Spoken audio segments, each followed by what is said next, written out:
السلام عليكم البنات، كنتمنى انكم تكونوا بالف خير. قبل ما نبدا الفيديو كنتمنى انكم تدعموني. اللي مازال ما تابعش يتابع القناه ويجي من الفيديو، وشكرا. اذا اليوم عندنا حقيبه جديده ان شاء الله، حقيبه للمناسبات، لبس مع شي قفيطين مع جلابه او فستان وغير ذلك. اذا نبدا على بركه الله. هنحتاجو ان شاء الله 3 انواع من الجوهر: الجوهر رقم 8، الجوهر رقم 10، والجوهر رقم 12. كيف ما كتلاحظوا الجوهر كيتباع بحال هكذا في هذه الباكيه، تقريبا كتكون فيها 500 غرام. الثمن ديالو في المغرب تقريبا 50 درهم الباكيه. المختلف الاحجام ديال الجوهر. فاش كنقول الجوهر، نفس المسمى اللي هو اللؤلؤ او اللولي اللي كيتسمى به في بعض الدول العربيه وغيرها من المسميات. اللي ما عندوش القدرة انه يشري يعني كبداية 3 الباكيات، يعني كل حجم يشري منه باكية، ممكن ياخذ بالعبار، ياخذ مثلا 250 غرام من كل حجم مثلا، راه كافيه.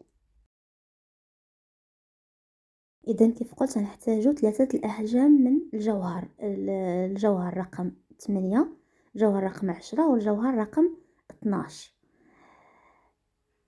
هنحتاجو كذلك السبيب رقم 6 والسبيب رقم 7. ممكن تكتفيو ب7 فقط، راه يعني يعمل لكم الحقيبة. وفي هذه الحقيبة هنعملو العقدة الرباعية اللي سبق ليا ووريتكم كيف كنعملوها. اذا على بركة الله نبدأ. انا كنستعمل هادو حيت عندي، اما اللي ما عندوش ماشي ضروري. انا غير باش هاد صراحه خديتهم ماشي مؤخرا، شحال مره كنوقع لي انايا مع الخيط كيتجرح لي، داكشي علاش خديتهم باش يحافظوا لي على صباعي.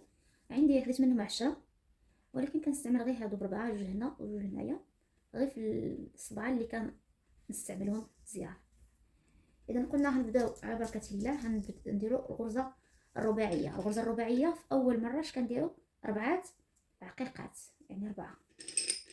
عندي 4.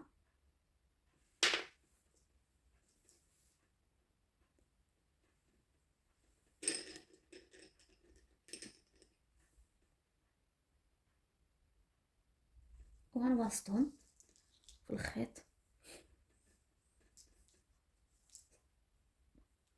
يعني غنبسطهم هنا الوسط. غناخد طرف خيط واحد وغنرجعو في اخر عقيقه باش ندير العقده ديالي. العقده سبق لي انا وضحتها لكم، ولكن ماشي مشكل نعاودوها. اذا كنرجع خيط واحد في طرف العقيقه، اخر عقيقه، وخيط الاخر غنخشي في هاد العوينه هذه اللي درت بهذا الشكل. صافي بهذا الشكل هذا. وكنزير هاد الصراحه هاد الخيط هذا 0.70 كيجرحني انا، بعدا كيجرح اكثر من الخيوط الاخرين. مع غليظ خصنا نحضرو معاه، وفي نفس الوقت نزير. العقده دائما قلنا خصنا نخشيوها وسط العقيقه، وسط الثقبه ديال العقيقه هكذا، باش تكون عندي تجي عقده تجي مزيره. دائما سر اتقان ديال الصاك يعني هو التزيار. حاولوا تزيروا من الاول باش يديكم تمشي على التزيار، باش دائما يكون عندكم خدمه متقونه. اذا غنخدموا، اذا هذه هي اول عقده وغنكملوا بنفس الطريقه. دابا في الثاني عقده اش هنعمل؟ انا نبقى نعمل غير 3. وحده جهه كنعمل فيها جوج، وكنرجع في طرف الخيط، طرف الخيط كنرجعو في الحقيقه، وجهه وحده يعني خيط الاخر كنخشي فيه غير وحده، غير وحده كنخشي فيه، وكنخشيها في ديك العوينه اللي درت. مع انا طولت شويه الخيط فيبان لكم معركش. وهذه العقده الثانيه بهذا الشكل هذا. غنستمر بنفس الطريقه. اذا باش ما نطولش عليكم هنحاول نسرع الفيديو، وفي نفس الوقت راه العقده هذه وريتها لكم يعني بالتفصيل. تنبقى مستمره، جهه كنخشي فيها جوج عقيقات، العقيقه الثانيه كنرجع فيها طرف الخيط الاول، والخيط الثاني كنخشي فيه عقيقه واحده.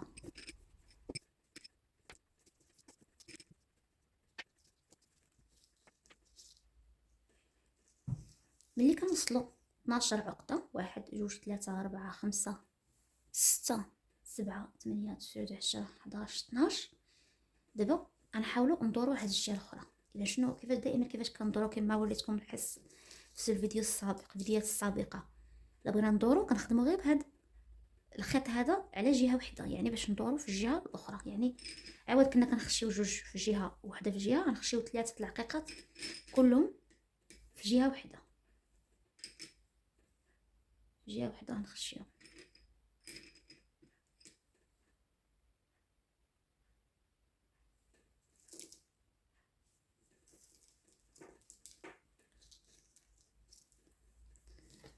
الخيوط يوليو خارجين ليا من هاد الجهه الاخرى.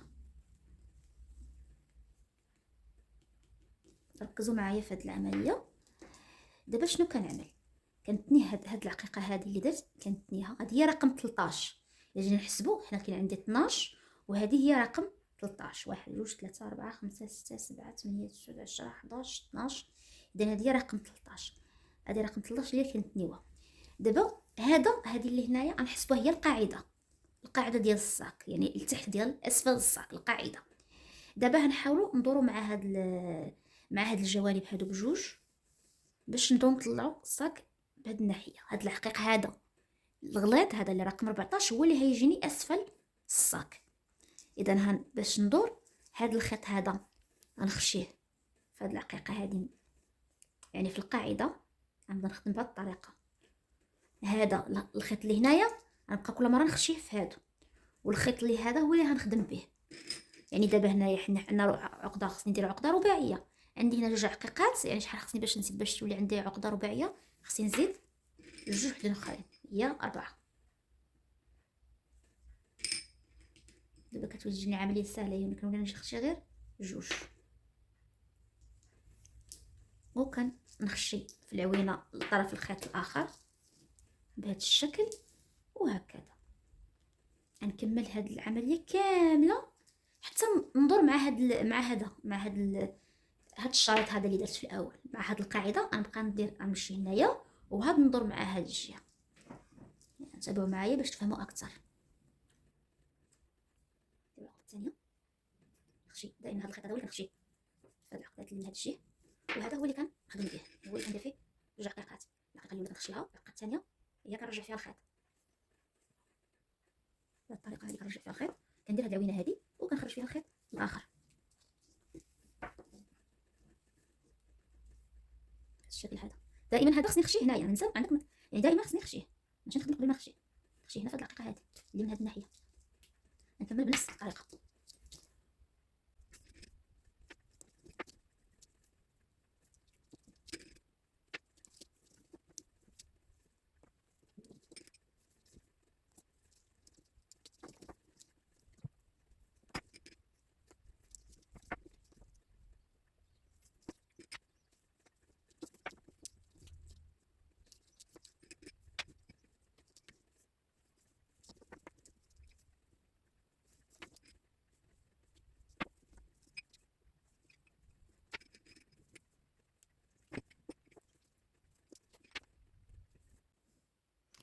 اذا هنايا راني درت مع السطر، درت معاه. دابا انا في الجهه الثانيه وقرب يسالي الخيط. رجعت معكم باش نوريكم، نعاود نوريكم مره اخرى بحال وريتكم الفيديو السابق كيفاش نجدوا الخيط. اذا هنايا هذا الخيط اللي تحت قرب يسالي، والثاني حتى هو راه ما بقى ليه والو. غندير العقده، غندير هنايا ما غنديرش عقده، غندير عكس عكاس، يعني غنعكس الخيوطه بجوج في هذه العقيقه هذه، ما نديرش فيها عقده. وهذا اللي هنايا غنرجعوه هكذا، غنرجعوه هو اللي غنرجعوه لتحت، ولا غنخرجو بالعقيقه اللي لتحت، وغندورو هنايا غنخشي فيه هاد جوج عقيقات هنا، وندورو عند هذا اللي هنايا ونعقدو. نعقد جوج عقدات، عقده عاديه نعقدهم، والعقده ملي نعقدها غنخشيها هنايا في هادي باش ما تبقاش باينه لي العقده هنايا. يعني تجنبوا ان اغيب حاجه في الخدمه هي ان العقد يكونوا باينين في الخدمه، يعني ما خصوش يكونوا باينين نهائيا، يعني خصني يكونوا داخل الثقبه ديال العقيقه. ها هي العقده، ها هي كما كتلاحظوا دابا هي باينه غتبقى باينه ليا هكذا، يعني غتكون لي ديف عندي. دابا شنو هنعمل؟ هنجيب خيط واحد في هادو وغندخلو نرجعو هنايا في نفس هاد العقده ونجر. ملي كنجر صافي كتبقى عندي العقده لداخل، ما كتبقاش باينه. اذا العقده كما كتلاحظوا راني خشيتها لداخل وصافي. كنحاول هاد الخيط هذا كنمشيه في هاد العقيقات لهنا، نمشيه في العقيقات.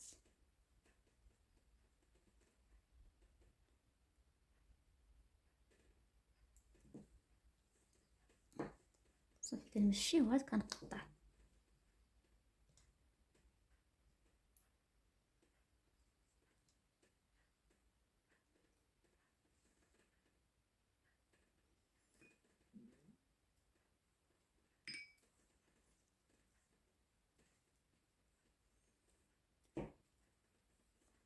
هنا دابا شنو غنحاول ندير؟ نجيب خيط وغنخشيه في هادي ونخشيه هنا ونبدا كانني مكمله الخدمه ديالي عادي.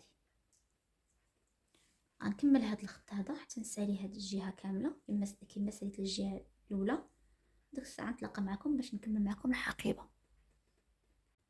ورجعت معكم بعد ما كملت هاد الجوانب بجوج، يعني كملت اسفل الساق القاعده والجوانب بجوج. كتجيب على هذا الشكل هذا. هو العرض ديالو ما كيكونش عريض بزاف كما غتلاحظوا، ولكن الشكل ديالو في الاخير ملي تشوفوه غيعجبكم، كيجي زوين. دابا ساليت من هذا العقيق هذا نرجع، يعني تنسالي الحقيبه وغادي نرجع ليه. دابا غنتقل للحجم الثاني اللي هو قلنا 10 حجم 10. اذا هذا خدمنا ب 12 وهذا 10.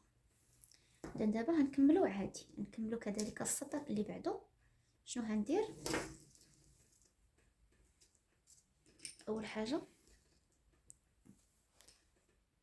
دابا هنا باش ننتقل للسطر الثاني غندخل 3 من هاد الحقيقات، 3 في جهه واحده. دابا كندخل 3 في جهه واحده وكنرجع الخيط في طرف الخيط هكذا. كتجيب هاد الشكل هذا كيف ما كتلاحظوا.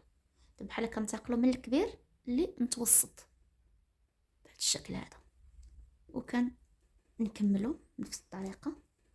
هنا هي كنخشيو بحال اللي كنا كنديروا قبيله. الخيط التحتاني كنخشيوه في العقيقه اللي لتحت. دابا كنبداو نخشيو غير جوج ماشي 3، غير جوج، لان صافي بدينا دابا، لان اصلا عندنا 3 العقيقات بهذا الشكل هذا.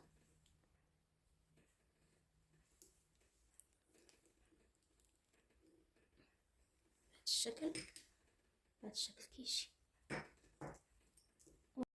اذا كنكمل الخدمه بنفس الطريقه اللي قلت لكم. السطر الثاني الجوهر رقم 10 اللي كيسالي السبيب نعقدو ونمشيه بين العقيقات وكندخل خيط ثاني وهكذا.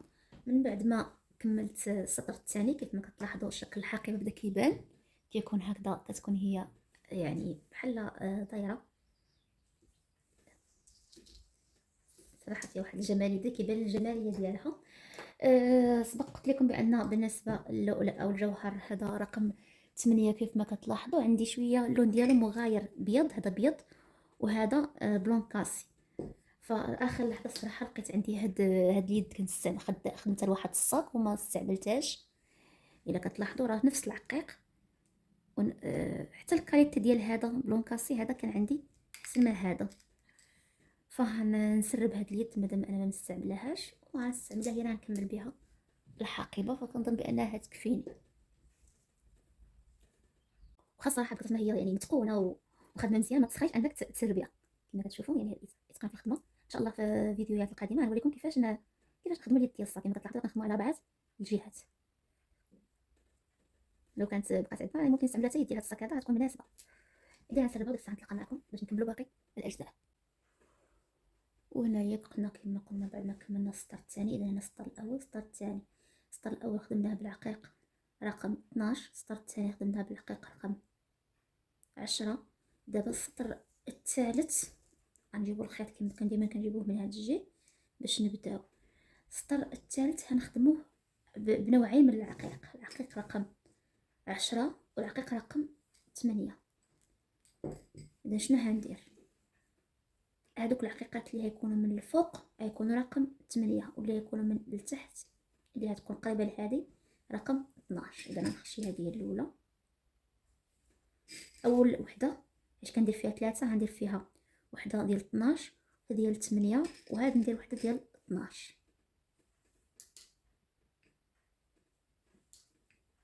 هكذا،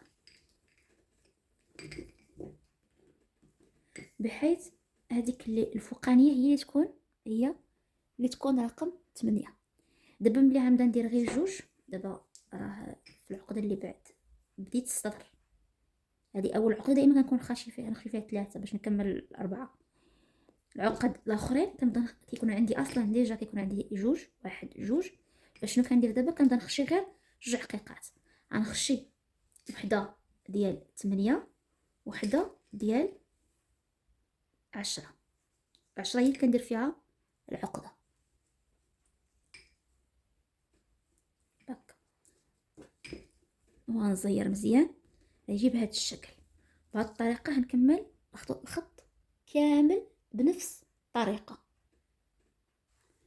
اذا هنا بعد ما كملت 3 سطور، 3 السطر الاول اللي خدمناه بالعقيق ديال 12 جوهر 12، السطر الثاني خدمناه بالجوهر رقم 10، والسطر الثالث خدمناه ب10 وب8. خاصكم في هذه المرحله هذه تاكدوا كامل بان هذه العقيقه هذه الفوقانيه كلها ديال 8، حيت انا صراحه خطأت وهذا عاود تسربت شحال من عقده باش رجعت صححت. صافي كنفيني والخيط كنقطعوه وكنمشيو ما بين العقيقات. دابا عوض انني كنت كنخدم بالسبيب رقم 7 غنخدم برقم 6. علاش غنخدم برقم 6 من بعد وغنقول لكم علاش. يعني كنفضل هو الصراحه 7 حتى هو كيدخل في هذا، حتى هو كيدخل في هذا التقدير ديالو يعني غليظه، ولكن انا كنفضل دابا نخدم ب6. اذا هنبدا نخدم السطر الثاني بحال اللي خدمت الاسطر الاولانيه، ولكن دابا غنخدم غير بهذا الجوهر، غير الجوهر رقم 8 هو اللي غنستعمل. يعني صافي ساليت من هذا الجوهر رقم 10 ورقم 12 ساليت منه. دابا ناخذ الخيط وغنكمل بنفس الطريقه.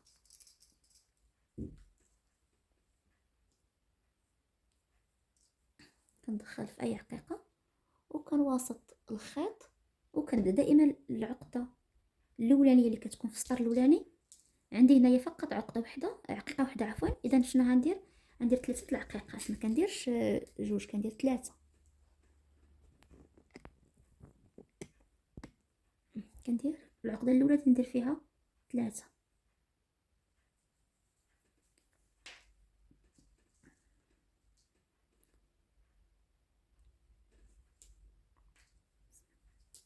الخدمه بالجوهر راه من احسن يعني من اسهل العقيقات في الخدمه بالمقارنه مع الكريستال. الكريستال شويه كيكون صعيب، داكشي ما بغيتش نبدل بكم انا بالكريستال حتى تولفوا على العقيقات الاخرين. هاد نبداو الكريستال.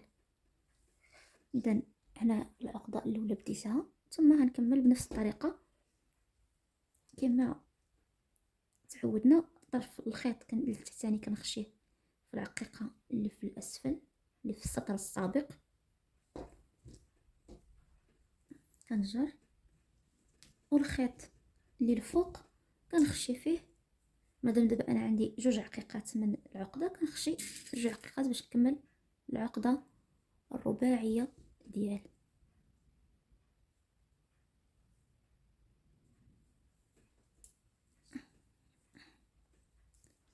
دابا غنكمل بهذه الطريقه حتى نكمل باقي السطر. وهذا شكل الحاقبه من بعد ما سالينا خدمنا جوج سطوره. اذا خدمنا سطر ديال الكبير الجوهر الكبير، 12 وديال خدمنا وحده ديال 10 وخدمنا وحده مخلطه بين ديال 10 ما بين ديال 8 وخدمنا جوج ديال 8. هي عندنا شحال من سطر؟ 1 2 3 4 5. اذا 5 سطور. ممكن نخليو الحقيبه بحال هكذا، نكتفيو بها بحال هكذا ونعملوا ليها اليدين. انا بغيت نزيد نعطيها جماليه اكثر، فهذه اضافه ممكن ديروها، ممكن تستغنيو عليها. جبت هنا الجوهر الكريستال عفوا رقم 4. هذا الكريستال الرقيق رقم 4 في الذهبي. ممكن راه هنايا خيط عندي هنا، يعني عندي كميه قليله، ممكن خيط او جوج راه كافيكم. خيط واحد راه تيدير غير 2 دراهم او 2 دراهم ونص المحلات، يعني راه ما غاليش بزاف. اذا هنايا انا نعمل الذهبي، ممكن تعملوا لون ارجونتي، ممكن تعملوا اي لون. مثلا نتوما بغيتو تلبسوها مع شي قفطان مثلا في الموف مثلا، تدخلوا مثلا الكريستال في الموف، شي جلابه او شي خضار ولا شي خضار مثلا ولا شي لون، دخلوا اللون ديال الكريستال اللون ديال اللبسه اللي بغيتو تلبسوها معها، او ديروا الذهبي يناسب اي لبسه. اذا هنا عطى واحد الجماليه. باقا غنستعمل هنا دابا هاد الكريستال، وهنرجع نستعمل جوهر رقم 10 متوسط اللي استعملت المتوسط. اذا شوفوا معايا شنو هندير. هاد الخيوط هادو هما اللي خدمت بهم. شوفوا معايا بحال هاد الشكل. غناخدو هاد الخيط نفسه اللي كنا كنخدمو به، طرف واحد غنبدا نخدم، غندور به الخدمه، نكمل به.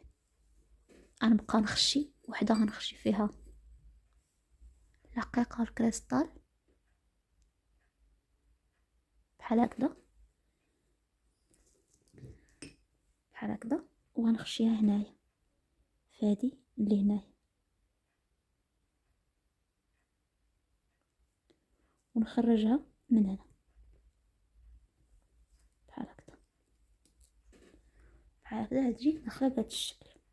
وحده كندير كريستال، وحده كندير هذا العقيق هذا الجوهر الكبير، عفوا المتوسط رقم 10، كيجي بحال هذا الشكل. وغندخلها هنايا، يعني كنبقى غير ندخل. دابا انا ما كنعقد ما حتى حاجه، كندخل غير في هذا الشكل هذا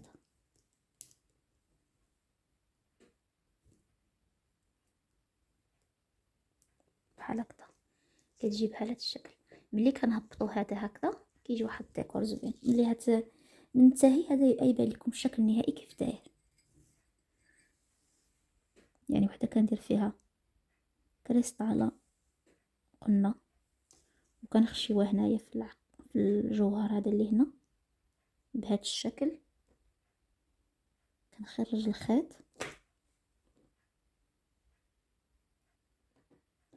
والثانيه كندير فيها وحده من الجوهر بحال هكذا. كتجي كيجي عاطينا هاد الجماليه هذه هكذا. كيف قلت ملي هاد سالي هذا تبان المنظر اكثر.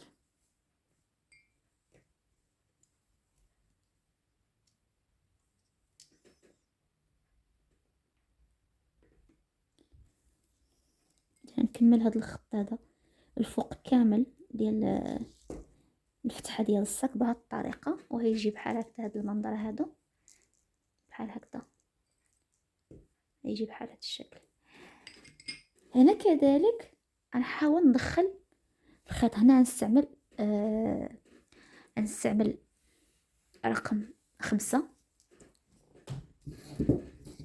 السبيب رقم 5، وهنحاول ندخل الكريستال، ندخل به هنايا في هاد التقيبات هادو اللي هنايا. غناخد الخيط وهنبقى ندخل. دابا هنكمل بعدا هنايا، وديك الساعه غادي نوريكم الطريقه كيفاش كندخل الكريستال. وهذا شكل الصاك من بعد ما عملت ليه هذا السطر الاخير بهذا الشكل. كيجي صراحه بحال شي ورده مفتحه. ما تقوليش بانني راك عملتيه بيدك، يعني صراحه رائع للمناسبات. هنايا هنا في هذا الجانب كنخليو هنا جوج يعني هاد الكريستال، جوج خانات كنديرو فيهم الكريستال. وهنا كذلك هنا جوج. وهنا هاد كنبداو بهادي، كنبداو وحده غلاظه كيف قلنا، وحده الجوهره عقيقة جوهر، عقيقة كريستال، عقيقة جوهر، عقيقة كريستال، وهكذا باش كيجي هكا بحال شي مثلث، عطي واحد هذا المنظر هكا. وهنا في الاخير تنعقدوا الخيط باش ما بقاش باين، كنخشي في هاد الكريست الجوهره هذه اللي هنايا.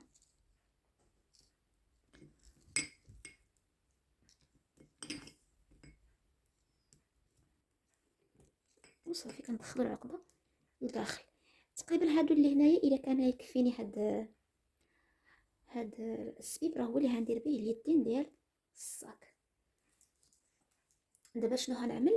غنحاول هاد الكريستال اللي قلت كاين عندي هنايا، غنحاول ندخلو في هاد الوسط ديال العقده. كيفاش كنديروا ليها؟ كنجيبوا قطع الطرف ديال الخيط ديال سميتو هذا السبيبه رقم 5، وبهاد بسهوله. الا كان غيكون عندي العقاد بزاف كنمشيو هكا طول، كان ما عنديش العقاد كنمشيو عرض. كان هيدخل ليا العقاد دخل ليا بسهوله بحال هكا مثلا، دخل ليا بسهوله كنمشي بعرض. كنبقى ندير بحال هكذا، كندخل كنمسكهم هنايا حتى باش كنلاقيهم كنعقدهم وكندخل بحال هكذا.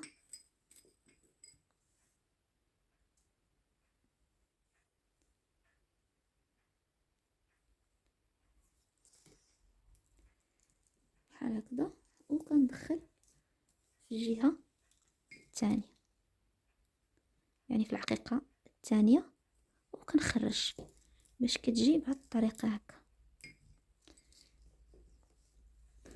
هكا حتى كنكمل كل الخطوط اللي باغا. اللي كنت باغا ندير الصاك كامل ندير الصاك كامل، كنت باغا نعمل غير شي جوج خطوط هكا غير الوسطانيين نديرو غير الوسطانيين، ماشي ضروري نعملو الصاك كامل.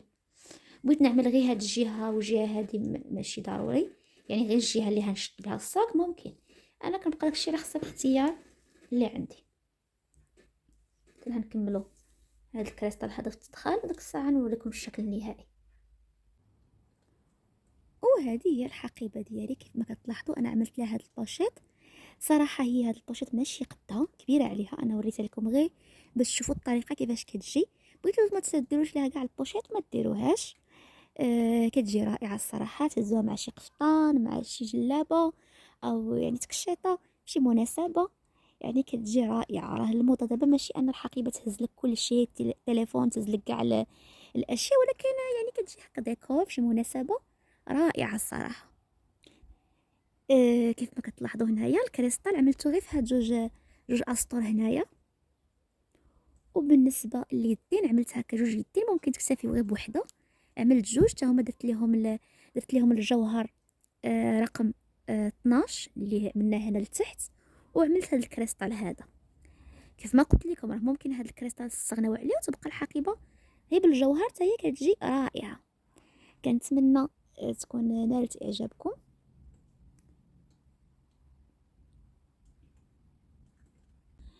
اذا باش ما نطولش عليكم اكثر، كيف قلت لكم راه هاد البوشيطه يعني ممكن تستغلوا عليها. مع هنا جاتني كبيره غير تنيته، غير باش نوريكم الديكور كيف كتجي.